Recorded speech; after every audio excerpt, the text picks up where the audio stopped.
I dzień dobry. Czas na drugą część mojej relacji z targów Guitar Expo. Nadal jesteśmy przy sobocie. Dzisiaj będę znowu odwiedzał różne stoiska, natomiast spotkałem wiele ciekawych osób znanych ze świata gitarowego. Troszeczkę pogadałem sobie też z nimi, więc będą fragmenty wywiadzików, pogadanki. Zapraszam serdecznie. Pierwsza część moich relacji bardzo Wam się spodobała, więc czas na drugą, a będzie również trzecia bezpośrednio z niedzieli z większą ilością fragmentów muzycznych. Także póki co łapeczka w górę, subskrypcja, dzwoneczek i za czołóweczką oczywiście zaczynamy.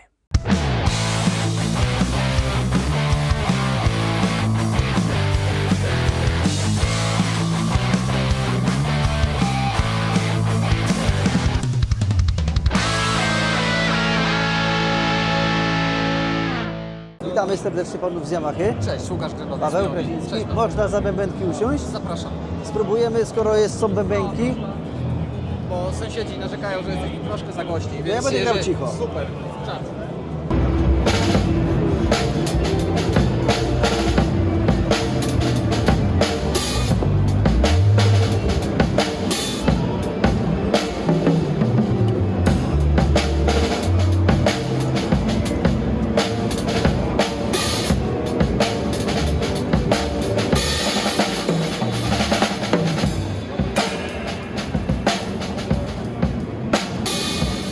Przyjemne bębeneczki.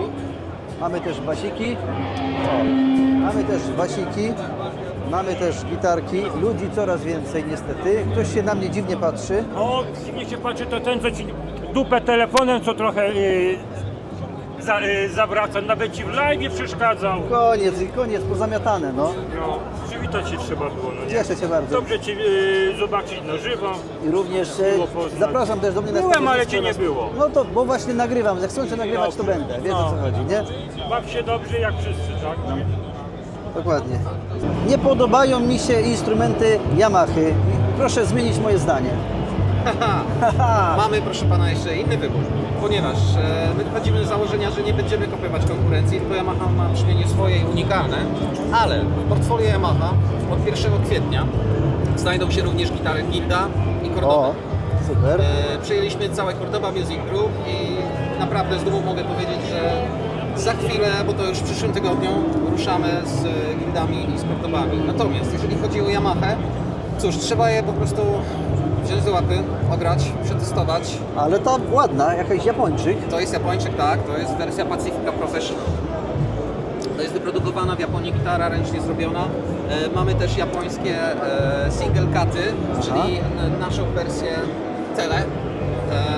Mi się mega prywatnie podoba, ale to muszę z żoną porozmawiać na ten temat, bo ona trzyma kontrolę. Jest na to jakiś sposób. Nie, te gity są naprawdę super. Myśmy oczywiście przygotowywali się do tych targów już od paru tygodni. Sprawdzaliśmy te gitary, regulowaliśmy wszystko po transportach i tak dalej, ale naprawdę z Japończykami nie ma za bardzo co robić. One są naprawdę świetne. No, chętnie bym wytestował, może będzie sposobność, pogadamy na spokojnie. Zapraszam do przetestowania tamtej gitary. To jest Revstar, sygnatura Aha. Chrisa Backa, który jutro tutaj będzie. I powiem tak, zanim otworzyliśmy dzisiaj jeszcze stoisko, przyszedł do mnie znajomy, który wystawia się w innym miejscu. Wziął tą gitarę, założył słuchawki, podszedł do Helixa i wyraz jego twarzy powiedział mi wszystko. Wyglądało, jakby dostał najlepszą zabawkę do piaskownicy ever. No to będę musiał spróbować, także póki co Zapraszamy. lecę. I do zobaczenia Do jeszcze, zobaczenia. nie? No, słuchajcie, jest tego cała masa. Tutaj mamy stanowisko Ortegi z gitarkami przeróżnej maści. Tutaj chyba pani się na jakiś występnik szykuje. Ale my teraz idziemy tutaj. Znajoma nam marka. O, jak można ładnie zaadoptować bębny niepotrzebne? Można. Idę się przywitać do kolegi.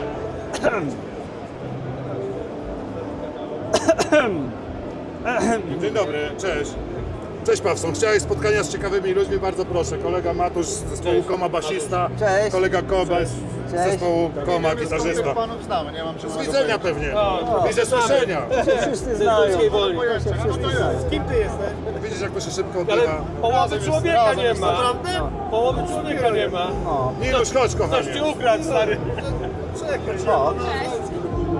To jest moja serdeczna koleżanka z Wydziału Marketingu. To jest Matusz z zespołu Koma, basista. A to jest Kobes z zespołu Koma, gitarzysta. Musisz nas nagrać, Pan. Muszę wam nagrać. Ale wiesz, ale właśnie to są tacy koledzy. Akurat chłopaki się znają. To są przyjaciele z zespołu KOM. A bo to jest film. Tak. Naprawdę, tak. To se potem wykadrujemy. Także słuchajcie, zespół Koma, Marcin Ritter-Ritus, człowiek, którego darzę przeogromnym szacunkiem i wiele materiałów na tym kanale. I moja radość jest dzięki Dziękuję, niemu. nic mi nie pozostaje jak pozostać oczywiście wdzięczny i zrewanżować się tym samym. Zapraszam na stoisko Lauda Central Europe, bo tylko tutaj prawdziwe gitary i prawdziwi muzycy. Tak Ja mówię, dokładnie. oglądajcie. Tak jest. Oglądajcie. I oglądajcie Overfan. Ale jak to prawdziwe gitary? Tutaj jest, to nie jest prawdziwa gitara. To jest jakieś Co chcesz od Gibson niej? Sygy. Jakiś Gibson Sygy, co tu jest? Co to jest? Sygie, serce gitarzysty. Serce gitarzysty. O panie, to zepsute. Proszę bardzo.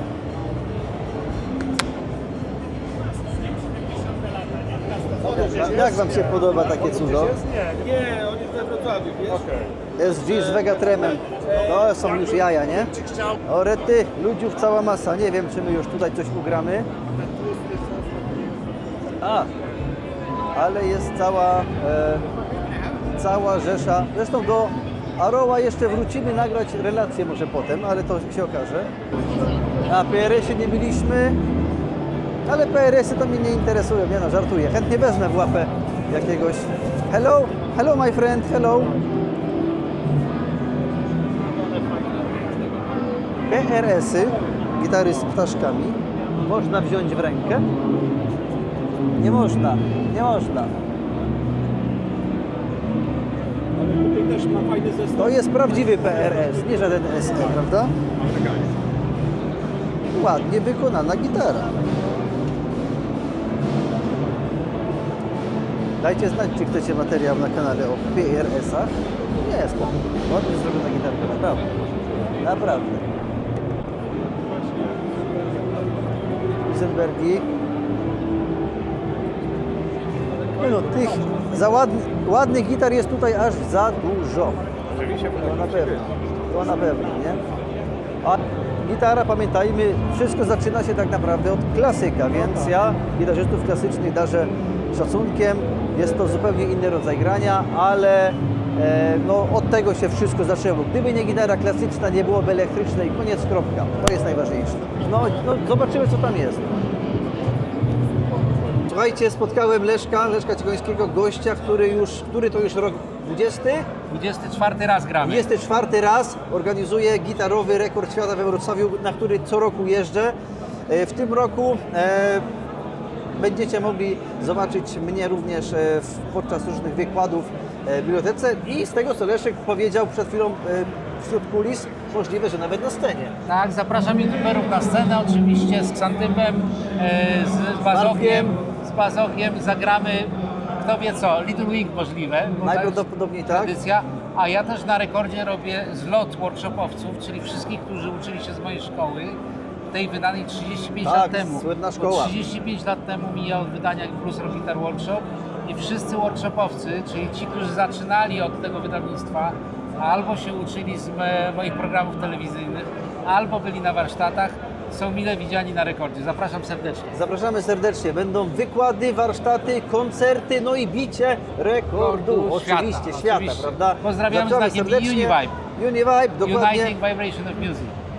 Znowu spotkaliśmy Tomka. Grałeś już, czy będziesz grał? Chyba będę od 13. O 13. No, tam gdzieś. Tam gdzieś jakaś sala się... Może przyjdę Cię posłuchać. Może nie? Jak uważasz? A ile strun ma gitara, na której będziesz grał? Że pytasz o co dokładnie? Ile ma strun? 6 czy? Ja gram na podstawowym rozwiązaniu, czyli najprostszym. 6, a wystarczyłaby jedna. No właśnie, no. Co więcej. Co więcej, nie? Wiesz, ważne, żeby umieć, a Dokładnie. nie żeby pokazać. Sztuką jest zagrać na jednej, nie? Dokładnie, to jest jak ze strojeniem. Sztuką jest zagrać na nie na O, strojeniu. właśnie. I to jest, słuchajcie, działa. największa prawda, którą możemy od Tomka Zdecydowanie. tutaj. No nie, jest wiele prawd, ale każdy ma swoją i tego się trzymajmy. Zaproszę Cię kiedyś na wywiad, to pogadamy sobie Na o normalny wywiad. na tak. porządny wywiad o prawdziwych rzeczach. Dobrze, do zobaczenia. Do zobaczenia, Tomasz. Pa. Cześć, Cześć, Grzesiu. Cześć, Grzesiu. Gratulacje serdeczne dla Ciebie. Dzięki bardzo. Jest dowód na to, Grzesiu zdobył nagrodę piękną. No i co, do zobaczenia z Grzesiem już niebawem. No właśnie. No, cześć. Dobra, i teraz słuchajcie, tutaj wchodzimy teraz na halę. To jest hala ta wielka, workshopowa.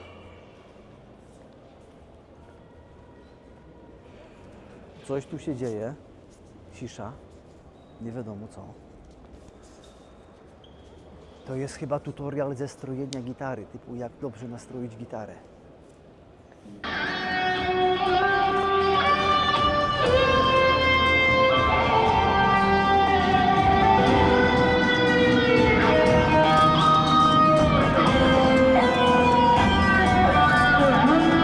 Dobra, a teraz słuchajcie, mamy salę workshopową, ale co się na niej dzieje, mówiąc szczerze, nie wiem. Bo nie znam harmonogramu na pamięć. Dużo ludzi idzie. Wiecie co? Chyba kolega nasz Bartek będzie robił jakiś wykładzik. No, bazak będzie. No, nie będziemy mu przeszkadzać. Niech tam sobie chłopak pogada. I tak tłumy wchodzi, więc nie będziemy robić dodatkowych gapiów. Słuchajcie, jak widzicie, naprawdę się dużo dzieje. Jest właściwie kilka miejscówek, które równolegle trwają wykłady, warsztaty, koncerty, nagrody, prezentacje itd. Więc naprawdę nie jestem Wam w stanie absolutnie uchwycić wszystkiego. To jest po prostu niemożliwe, żeby to zrobić. Co będzie dalej w kolejnych częściach relacji, nie mam pojęcia. Na razie idziemy, przejdziemy się troszeczkę tutaj. O, tutaj można udzielić wywiadu sobie również. Na razie chyba kończymy to ujęcie i zobaczę, co będzie później. Nikt tego nie wie.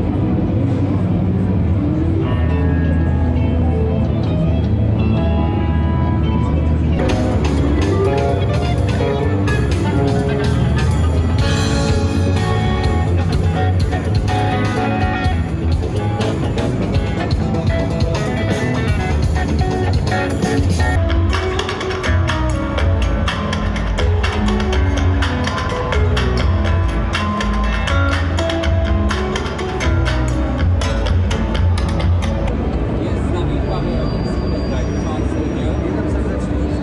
Mamy widzimy się na Gitar Expo 2026. Powiedz Paweł, jak bardzo zajmują Cię komentarze na YouTube. To się nazywa paparazzi, słuchajcie. Maro, Maro myje ręce. Cholera, Tak, nie no, ręce. Maro. Zobaczcie się. Dobrze. Higiena jest bardzo ważna. Bardzo No, lubię ręce przykład. umyte, można grać. Czyste rączki to przede wszystkim podstawa do dobrej gry. Tak jest. Nie ma lepszego miejsca, żeby spotkać kolegę jak kibel właśnie. I w kiblu są zawsze najlepsze rozmowy. Maro, Maro, nie wiem czy kojarzycie. chciał z kimś gadać w kiblu tak długo, ale spoko. Ja też, słuchaj, ja się tego nie spodziewałem, że zrobię to dla Beki. Mam nadzieję, że się nie obrażasz. Jesteś przed tym występem chyba, nie? Tak, właśnie patrz, nawet mam już założony odsłuch. Jestem z odsłuchem dołóżnym prosto tutaj w kiblu. Ale ty grasz na tej wielkiej scenie? No to chyba w takim razie wiemy, jakie będzie następne ujęcie. Fragment występu Marka. Marek, chcesz powiedzieć parę słów o płycie? Wydało mi się. Marek, Namęczyłem się bardzo. Marek nie jest rozmowy. Umawiamy się od Nie. pół roku na wywiad i, No, jest z tym problem. i coś jest Starałem problem, się. nie? Jak już się spotkamy i ci opowiem, co tam się działo w trakcie tego wszystkiego. To będzie materiał na 5 Zrozumiesz. godzin. Dobra, słuchajcie, idziemy zobaczyć jak Marek gra. Póki co miłe spotkanie w Kibel. Pozdrawiam.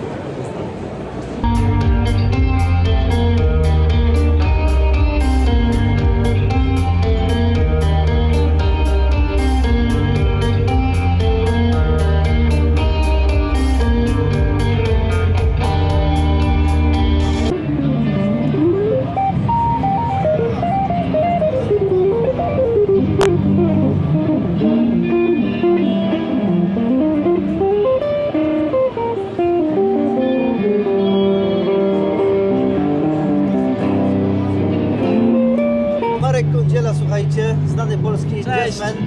Jak Ci się podoba mój Menzingerek? Jest absolutnie znakomity.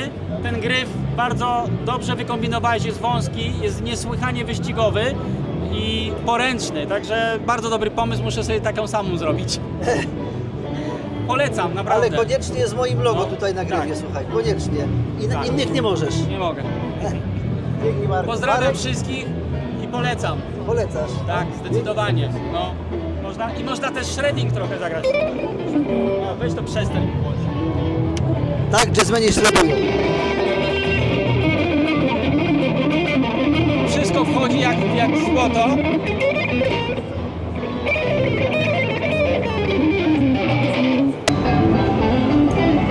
Tutaj jakiś Marek gra na gitarze. Ja w innej formie zapraszam do zagrania. Oplułem Cię, przepraszam. Nie, może...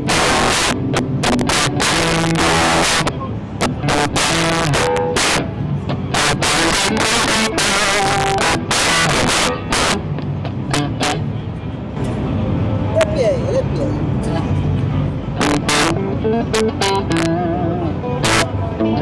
Jarek, teraz oficjalnie grałeś na ksantynkę.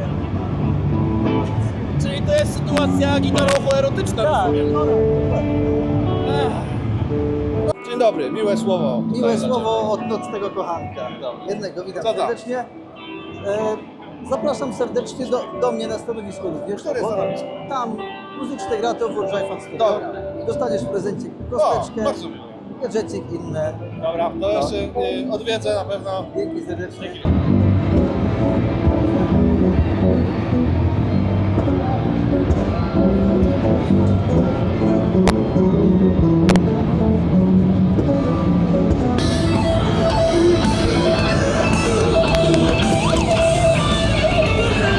Słuchajcie, a właśnie bywam już trzecią wspaniałą rozmowę na dworze, ale wziąłem aparat.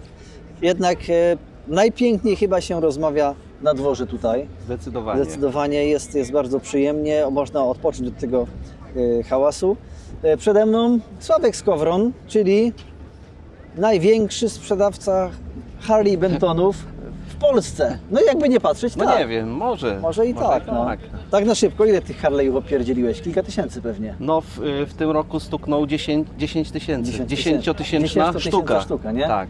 Także W przeciągu słuchajcie, 7 lat. Jeżeli ktokolwiek ma się wypowiadać, czy tam jest paździerz, pianka, czy inna kupa, no to chyba Sławek jest najlepszym tego typu przykładem, który tych gitar przerobił cała masa. Ja nie ukrywam, że ja sprzedaję gitary, Sławek sprzedaje, ale jesteśmy kumplami. Nieraz sobie pomogliśmy i między nami na pewno nie ma żadnej konkurencji, więc jest serdeczna relacja. A jeśli jest to super. zdrowa? A jest zdrowa i to jest najważniejsze.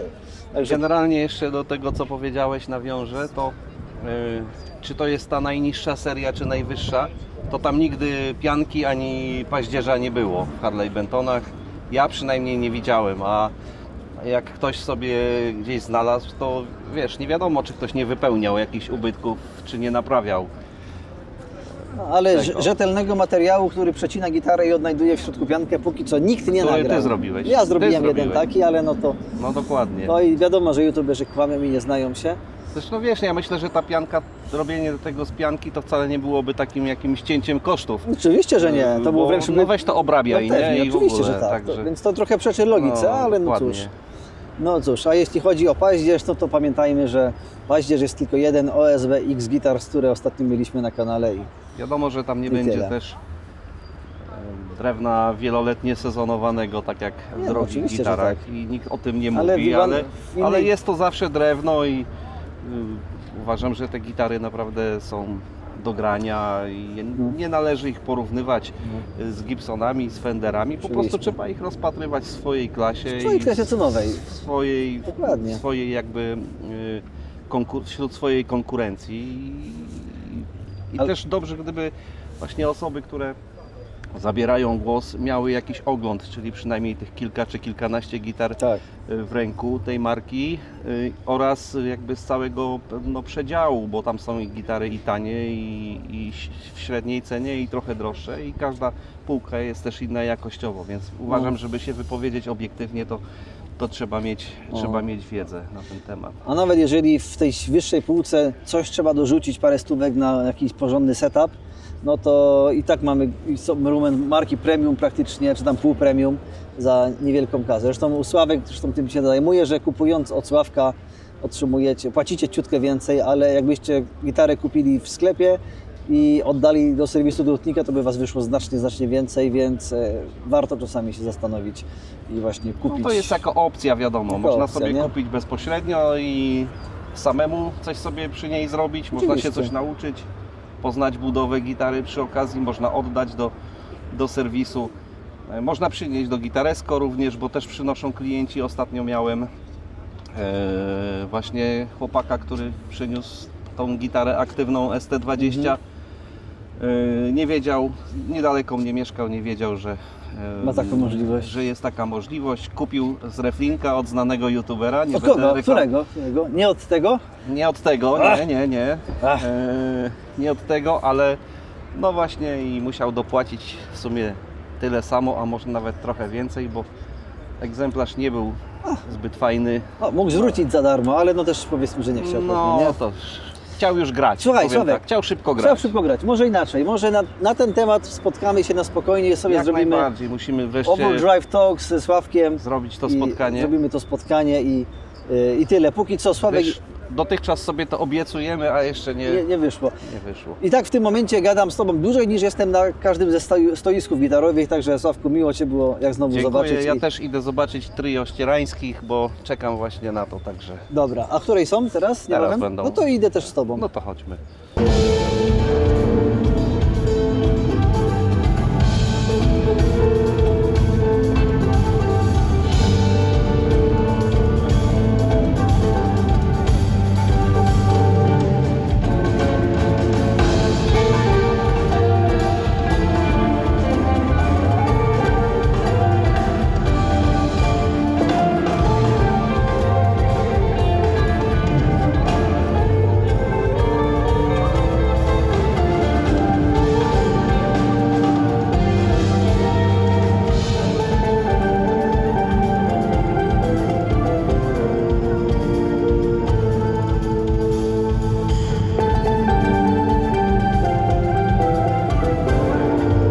I słuchajcie, kolejnego gitarzystę, pana Jurka spotkałem. Panie Jurku, jak tam imprezka? Ja się cieszę, że wróciły te targi w takiej formie, bo był już taki okres, że nie było w ogóle nic. W tej branży po prostu była totalna zima. A tu teraz widzę jak za dawnych lat, jak na intermediach we Wrocławiu. Po prostu wszystko zaczyna znowu hulać. No to dobrze, to znaczy, że z tym rock'n'rollem i z tymi gitarami nie jest tak źle. Nie jest tak źle. No. Bardzo było miło spotkać. Również. Widzimy się na rekordzie Guinnessa w Krakowie. Wątpię, Nie wątpię tym razem. No to ale- pozdrawiamy serdecznie. Do zobaczenia. Cześć. Dzięki. Pa. Dzięki serdeczne, biorę mikrofonik. A, no tak. Kurczę, dałbym panu kostkę, ale nie wziąłem. Było ciekawe. Dzięki serdeczne, cześć. Pa. I słuchajcie, kolejnego znajomego spotkałem, pan Mietek z Witam serdecznie. wiadomo z Szanowni czego. Państwo, wiadomo, jak ktoś jest zboczeńcem, tak jak ja, muzycznym, Ja no też. to nie mogło mnie tutaj zabraknąć. Nie, przy okazji akurat kupuję pierwszy w Polsce taki wzmacniacz, który jest nowy EBS, a ja gram na tych wzmacniaczach kilkadziesiąt lat, ale ten jest najgłośniejszy. Wszyscy chyba koledzy z zespołu się ucieszą. Na pewno. A przy okazji zobaczyłem jakieś pudełko, no jak już tu wejdę, to od razu dużo rzeczy muszę kupić. Nie wiadomo, tak jakbym nic nie miał w domu. No właśnie. Ale w każdym razie polecam, bo tutaj jest wszystko na kupę, naraz. Nie ma takiego sklepu, w którym te wszystkie rzeczy są jednocześnie. A tutaj są i można siebie i rodzinę ukarać kupując dużo, na przykład. Oj, zwłaszcza tak. I co, widzimy się też we Wrocławiu na biciu? Oczywiście, no Widzisz? przecież Jak co wiadomo. roku. Tak jest. Także jak ktoś nie zdążył, to niech żałuje, a widzimy się wszyscy i tak 1 maja na rekordzie gitarowym Tak świata. Jest. Tak jest. Dziękuję serdecznie. Cześć. Do zobaczenia.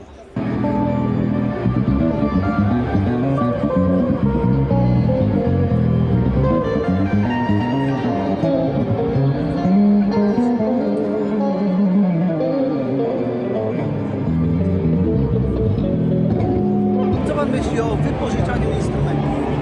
O wypożyczaniu? Tak, bo jest pan wypożyczalny gitar. Gitary do Ja nie muszę, jeżeli to ja komuś pożyczam i zazwyczaj jak komuś cokolwiek pożyczam, to zakładam, że już tego nigdy więcej nie zobaczę. Ale pomyliłem się tylko raz. A tak to znaczy większość jednak mi oddają. Gorzej jest z płytami CD. Jak pożyczam, to mam bardzo dużo płyt, to potem mi mówią, że ktoś, komu pożyczyłem, pożyczył jeszcze komuś, tamten i nie ma. Ale mogę sobie kupić jeszcze raz. Panie Mietku, prezencik ode mnie, stojaczek na kosteczki. O proszę. I dam panu jeszcze kosteczki, proszę się... Takiego nie widziałem nigdy. Stojak na kostkę. Proszę sobie wybrać fajne kostki. Co prawda ja gram na dużo większymi gabarytowo i to nie chodzi o twardość, tylko dobra, o, już wystarczy.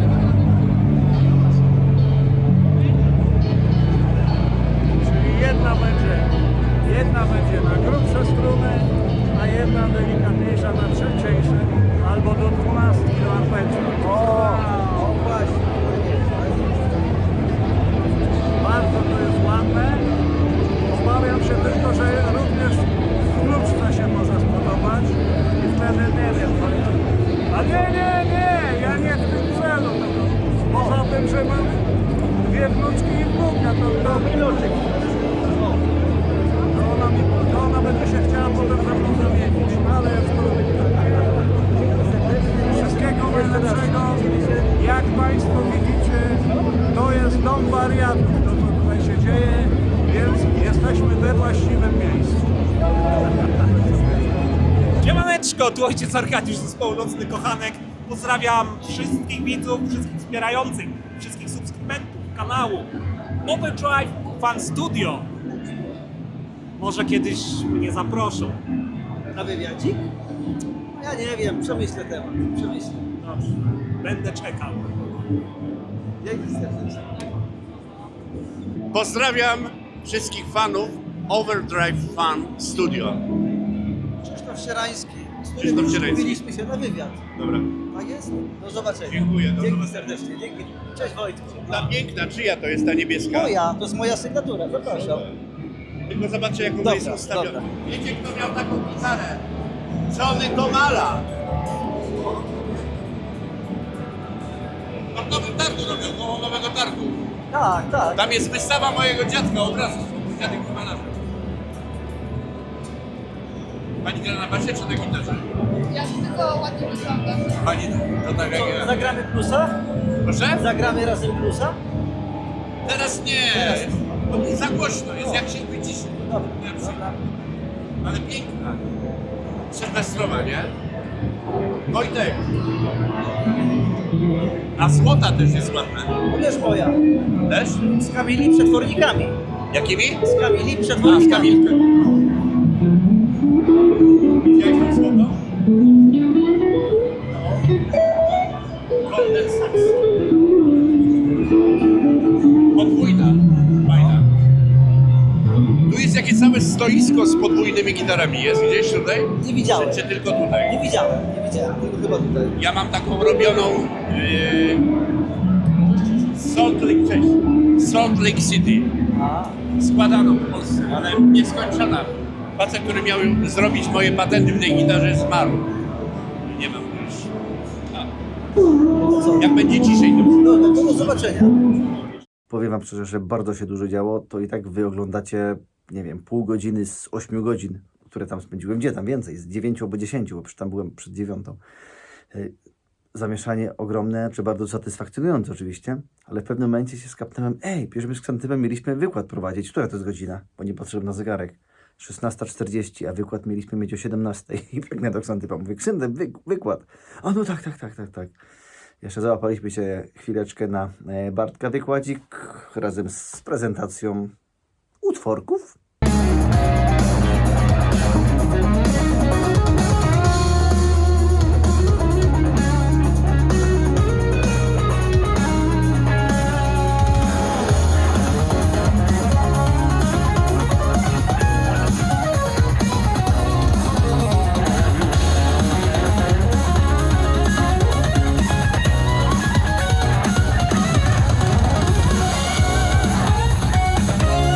tuż po nim my usiedliśmy i pogadaliśmy troszeczkę o naszym podejściu do gitar, do muzykowania, do sprzętu, do dzisiejszego Eldorado gitarowego, do ćwiczenia, do hejtu.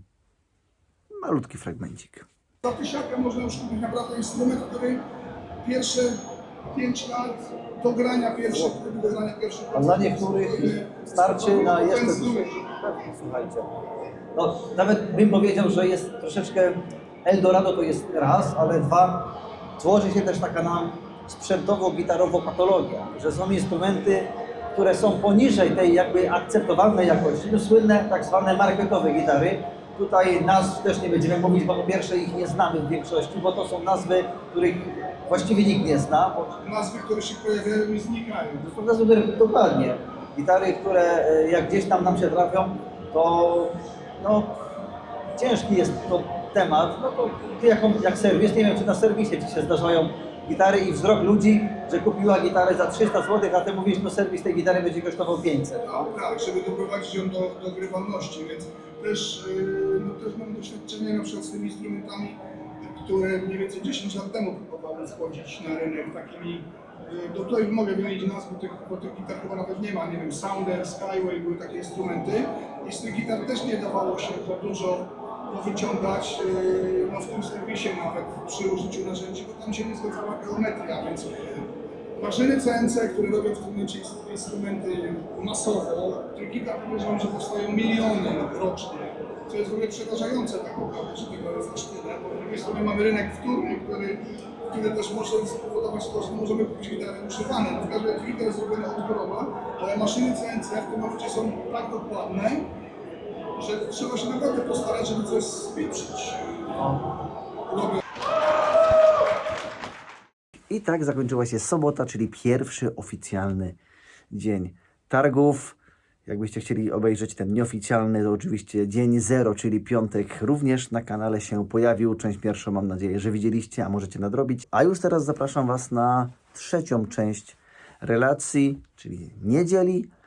A w tej niedzieli mniej będzie prezentacji konkretnych stoisk, będzie dużo więcej muzyki, ponieważ mimo wszystko troszeczkę mi się udało na tych targach pograć i to nie samemu. Także już w tym momencie Was zapraszam serdecznie. Łapeczka w górę, subskrypcja, dzwoneczek, abyście byli na bieżąco i już jutro lub pojutrze zobaczymy, jak się wyrobię z montażem. Zapraszam na ostatnią, trzecią część trylogii o targach Guitar Expo 2026. Dziękuję serdecznie patronom kanału i do zobaczenia już niebawem.